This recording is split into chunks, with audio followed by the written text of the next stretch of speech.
ने कनेक्ट कर लिया, ज्वाइन कर लिया। Metal detectors are useful for finding metal inclusions hidden within objects और मेटल ऑब्जेक्ट्स बरीड अंडरग्राउंड। ठीक है, जो आपके पॉकेट में कोई मेटालिक चीज़ है, कोई ऐसे है, कोई औजार भी हो सकता है, कोई वेपन भी हो सकता है। आप किसी बैंक में एंटर होते हैं, यूनिवर्सिटी में एंटर हो रहे हैं, वो सिक्योरिटी वॉक थ्रू गेट्स हैं, उनके अंदर से एंटर होते हैं। तो या ज़मीन के अंदर मेटल, लोग जो सर्च कर रहे होते हैं, भाई ज़मीन के अंदर कोई मेटालिक ऑब्जेक्ट तो नहीं है, कोई ढूंढ रहे होते हैं। तो ये डिफरेंट पर्पज़ के लिए यूज़ होते हैं जो मेटालिक डिटेक्टर्स होते हैं, सिक्योरिटी पर्पज़ के लिए भी, और कई मेटल्स को ज़मीन के अंदर जो बरीड होती हैं, ठीक है, उनको डिटेक्ट करने के लिए भी। तो इनमें क्या होता है, they consist of a handheld unit with a sensor probe which can be swept over the ground or other objects। Hand held unit होता है, जैसे आम गार्ड है गेट पे खड़ा, उसके हाथ में ये स्कैनर सा होता है, ठीक है, एक लंबा सा 1 फीट लंबा सा होता है। ये क्या करता है, आपके बॉडी के ऊपर उसको मूव कराता है। हम कहते हैं ये स्कैन कर रहा है बॉडी को, ठीक है, एक करीब ला के करता है, ठीक है, ज़्यादा इसकी सेंसिटिविटी होती है, दूर से ही वो स्कैन नहीं करता। अब या तो टच कर रहा था या बहुत करीब आके क्या वो उसको क्या स्कैन करता है। तो अगर आपके बॉडी में कोई हिडन कोई मेटालिक ऑब्जेक्ट है पॉकेट में या कहीं बैग में, तो वो क्या, कोई एक टोन सी बजेगी, ठीक, कोई अलार्म सा बजेगा, ठीक है, बीप सी बजेगी, तो वो इंडिकेशन है यहाँ कोई मेटालिक ऑब्जेक्ट है। तो ये कैसे डिटेक्ट कर, दूसरा क्या है, usually the device give some indication of distance, the closer the metal the higher the tone in the earphone और the higher the needle goes. ये नॉर्मली डिस्टेंस की भी इंडिकेशन बता देता है कि जो ऑब्जेक्ट है मेटाली वो कितना दूर पड़ा हुआ है। जैसे ज़मीन के अंदर बरीड है, तो अगर ज़्यादा गहरा है नीचे मेटालिक ऑब्जेक्ट, तो बीप जो है बड़ी हल्की सी फेब उसकी आवाज़ आएगी, बहुत हल्की मध्यम सी आएगी।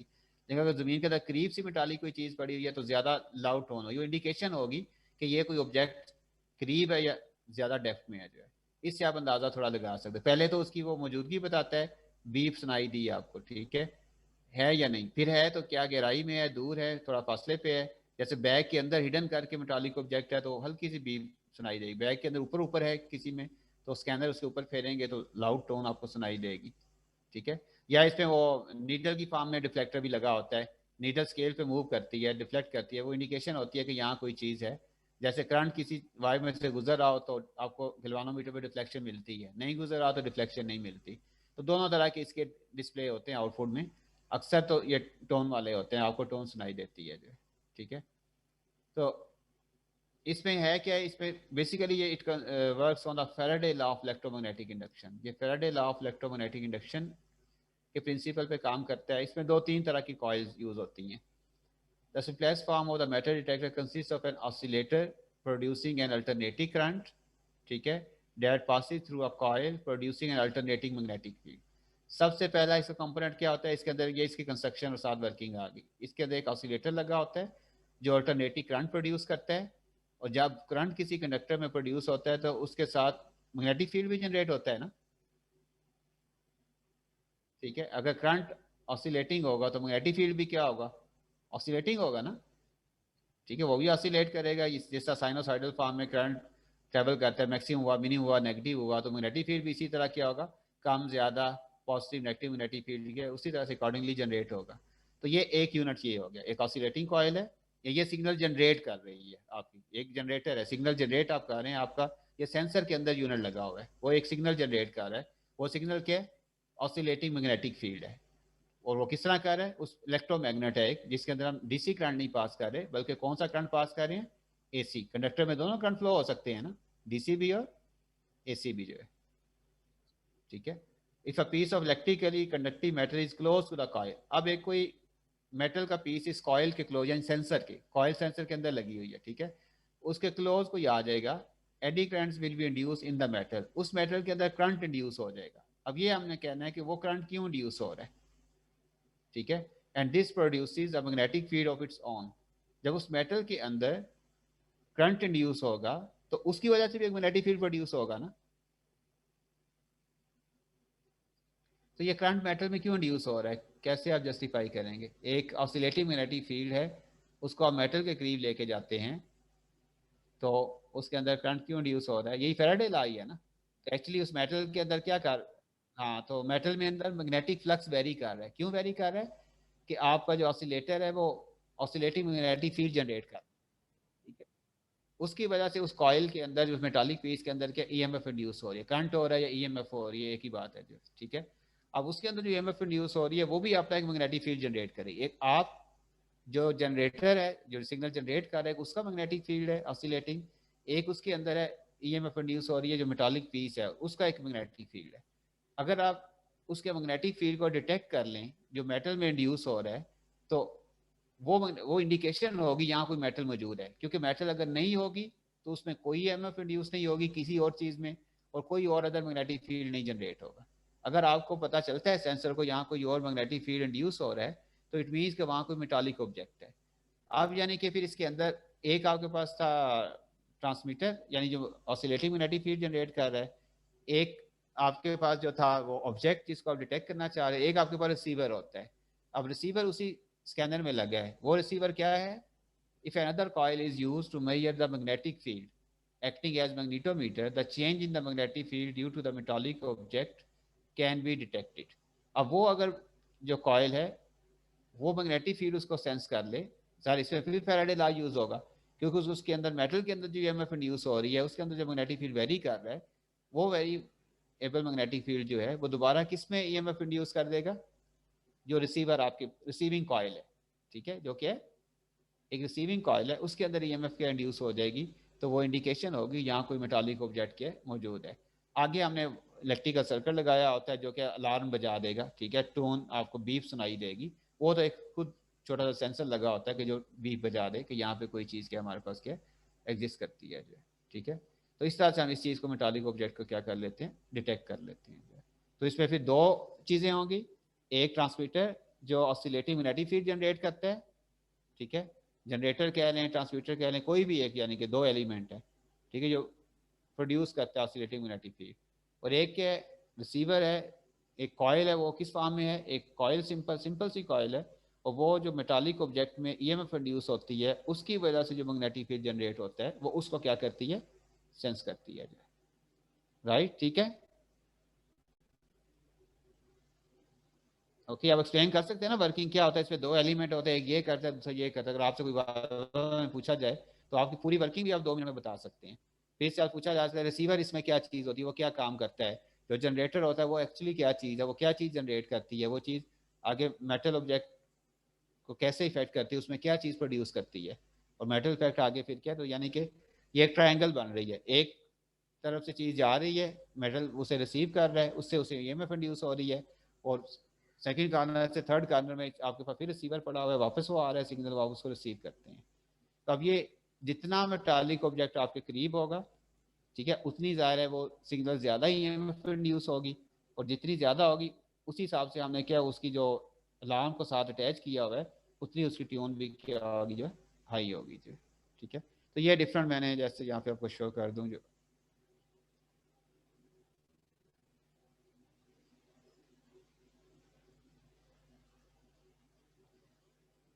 ये है जैसे ये ग्राउंड में कोई चीज़ है इस तरह, ये इनके हाथ में ये यूनिट है, हैंड हेल्ड यूनिट है, ये इस पर डिस्प्ले है, ये आपको नज़र आ रहा है, और ये आगे एक ये स्टिक सी है, और नीचे एंड पे सेंसर लगा हुआ होगा, ठीक है। बाकी तो वायर के थ्रू वो सिग्नल इधर पहुंच रहा है ना, ठीक है। सेंसर रिसीवर और जनरेटर सारे एंड पे होंगे, वो ज़मीन के ऊपर आप इसको मूव कर रहे होते हैं, लोग लेके जा रहे होते हैं वहाँ पे, क्या करते हैं ये सिग्नल जनरेट करता है और क्या करता है डिटेक्ट करता है। ये वो है स्कैनर, हैंड हेल्ड स्कैनर है जो जस्ट गार्ड्स के पास होता है, ठीक है, वो आपको बॉडी को स्कैन करते हैं। वॉक थ्रू गेट्स हैं, ठीक है, एयरपोर्ट्स पे या कोई और जगह पे जो है, ठीक है, जिससे आपके जिनके अंदर से आप गुजरते हैं, ठीक है, तो ये क्या इनके अंदर सारा वो ये सारे सेंसर या डिटेक्टर्स पड़े हुए हाथ पे आपने पकड़ा होता है, और ज़मीन के क्लोज आपने करीब जाके, सर ये इनकी स्टिक इसलिए बनाई जाती है आप चलते चलते इजीली ज़मीन के ऊपर इन्हें क्या कर लें, स्कैन कर लें जो है, ठीक है।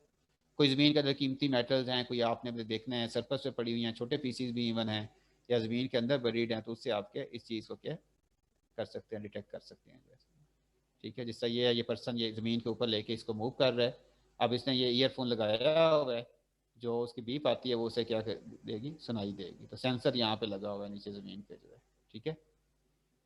ओके, तो मेन प्रिंसिपल फिर यहाँ पे क्या हो रहा है, Faraday law of electromagnetic induction जो है, ठीक है। अब इसकी रेंज सेंसर की कैपेसिटी पे है कि वो कितना स्ट्रॉन्ग फील्ड जनरेट करता है, जितना स्ट्रॉन्ग होगा उतनी उस फील्ड की रेंज भी क्या होगी, ज़्यादा होगी ना, जो ऑसिलेटिंग मैग्नेटिक फील्ड है पहले तो वो स्ट्रॉन्ग होना चाहिए ना।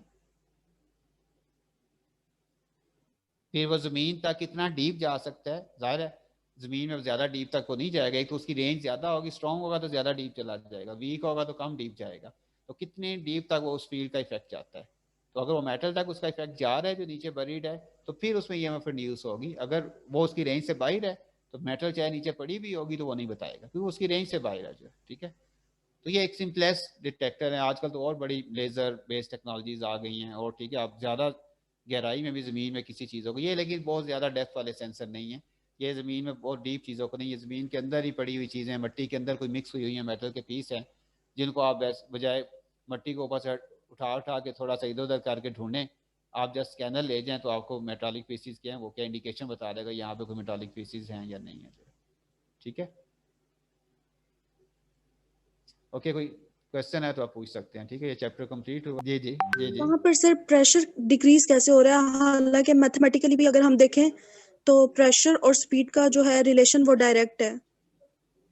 और अगर हमने जैसे पहले पढ़ा है कि जहाँ पर वॉल्यूम कम हो रहा होता है वहां पर प्रेशर हाई होता है, तो हम कैसे कह सकते हैं कि वहां पर जहाँ नैरो पाइप है वहां पर प्रेशर जो है वो कम हो रहा है? प्रेशर तो देखिए, वहां पर हाई होना चाहिए। आपने इक्वेशन ऑफ कंटिन्यूटी भी पढ़ी हुई है। इक्वेशन ऑफ कंटिन्यूटी यही है ना, law of conservation of mass, mass in is equal to mass out, पढ़ा हुआ है ना, mass in is equal to, ठीक है, या A1 V1 equal to A2 V2, product of क्या, एरिया इंटू वेलोसिटी, वो क्या आता है, सेम रहता है। एरिया ज्यादा है तो वेलोसिटी कम है, एरिया कम है तो वेलोसिटी क्या ज्यादा है, ठीक है। तो टोटल आपने टोटल क्वांटिटी कंजर्व रहनी है ना, जितनी इन हो रही है उतनी क्या आउट हो रही है। आप एक फॉर्म ऑफ एनर्जी को अदर फॉर्म ऑफ एनर्जी में कन्वर्ट कर रही हैं, ऐसा ही है ना, लेकिन टोटल एनर्जी हमेशा क्या रहनी है, कंजर्व रहनी है ना।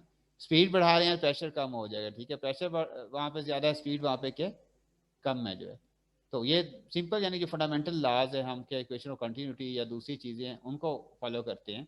अब हमारे पास क्या फ्लूइड क्या वो वहाँ से तेज़ी से गुजर जाएगा, यहाँ उसकी स्पीड को काइनेटिक एनर्जी थोड़ी ज़्यादा होगी ना वहाँ से, लेकिन गुजर क्या रहा है, वो कम करके गुजर रहा है ना। ऐसे आप इसको अगर सिंपली रफली अंडरस्टैंड करना है, अगर मैं यहाँ डायग्राम की थी, एक सेकेंड,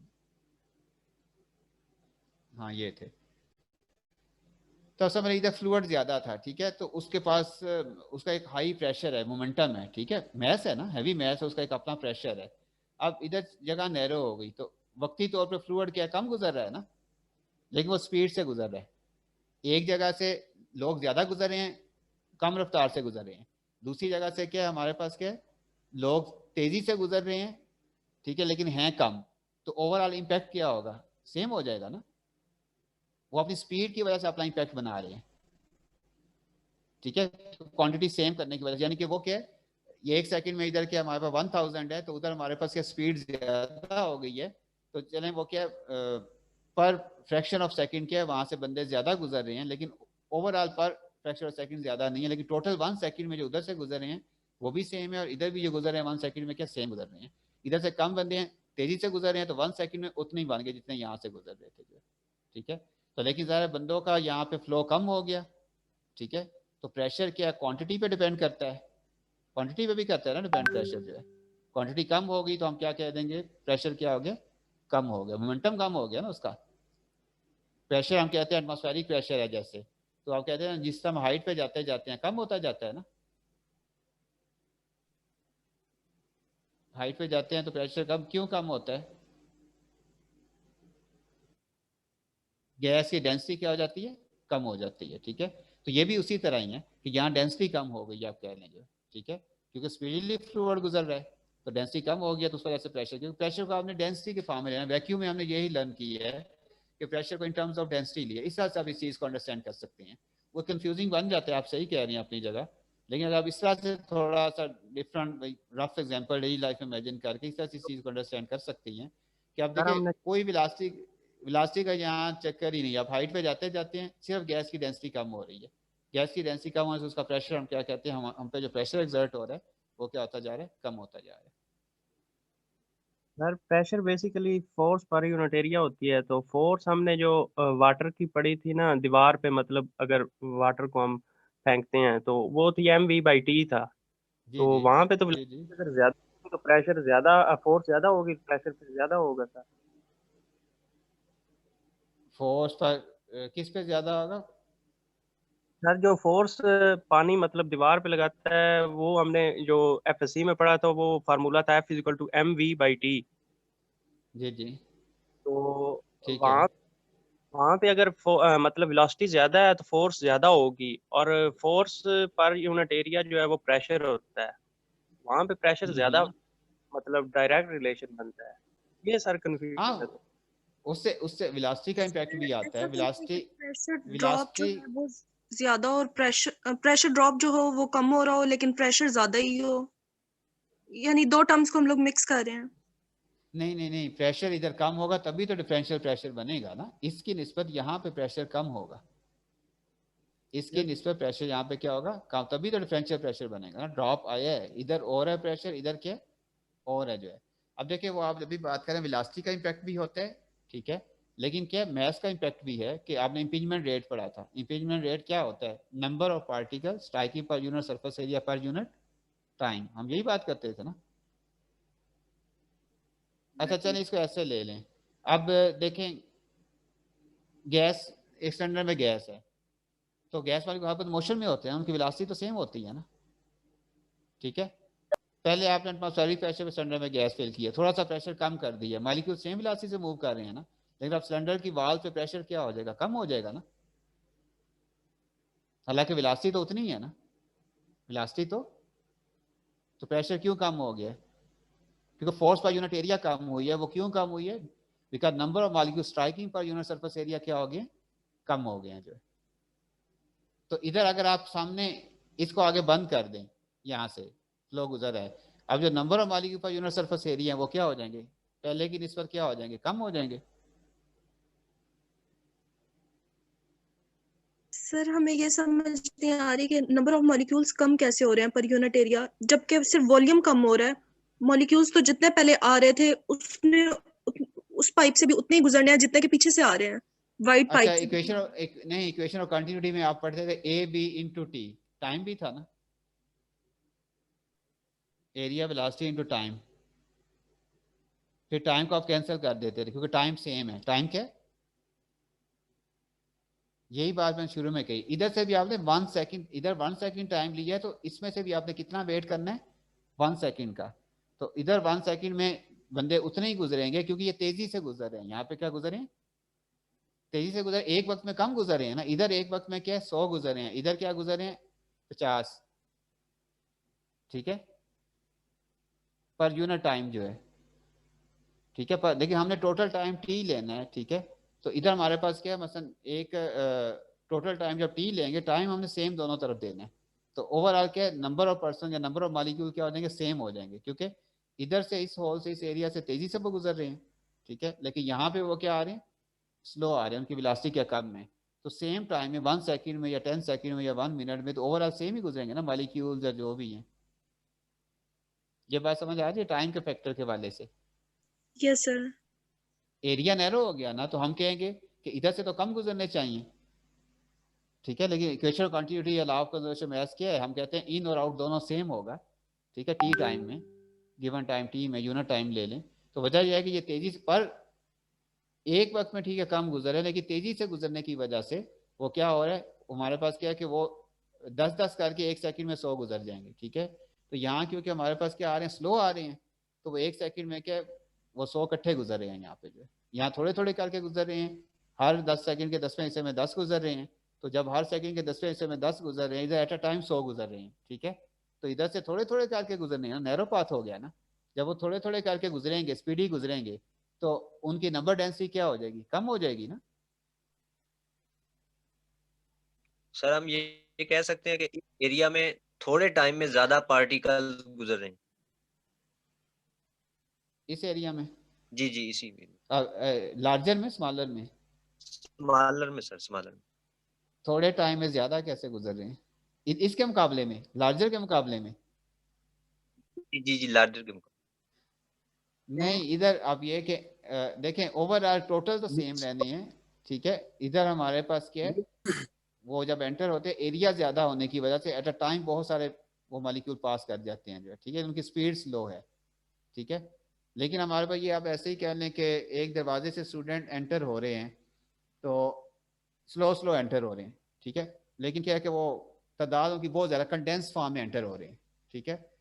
और दूसरे दरवाजे से स्टूडेंट क्या हो रहे हैं कि तेज़ी से एंटर हो रहे हैं लेकिन डाइल्यूटेड फॉर्म में एंटर हो रहे हैं, दोनों तरफ देखा जाए तो आप कहेंगे एक सेकंड में इधर से भी 100 स्टूडेंट एंटर हुआ है, उधर से भी 100 हुआ है, लेकिन एक में वो हजूम की शक्ल में एंटर हुए हैं, डेंस फॉर्म में एंटर हुए हैं, ठीक है, क्योंकि उनके पास टाइम ज्यादा था, ठीक है, एंटर होने के लिए। हमारे पास जो है ना, फिर वो स्लो एंटर हो रहे थे तो उन्हें टाइम ज्यादा लग रहा था, ठीक है, स्लो जो एंटर हो, इसलिए उन्होंने क्या किया, डेंसिटी अपनी बढ़ा के उस हमारे पास क्या है कि जो अपनी स्पीड को कवर कर लिया, और दूसरी तरफ वालों ने क्या, स्पीड अपनी बढ़ा ली, स्पीड बढ़ा के अपनी डेंसिटी को कवर कर लिया दोनों ने।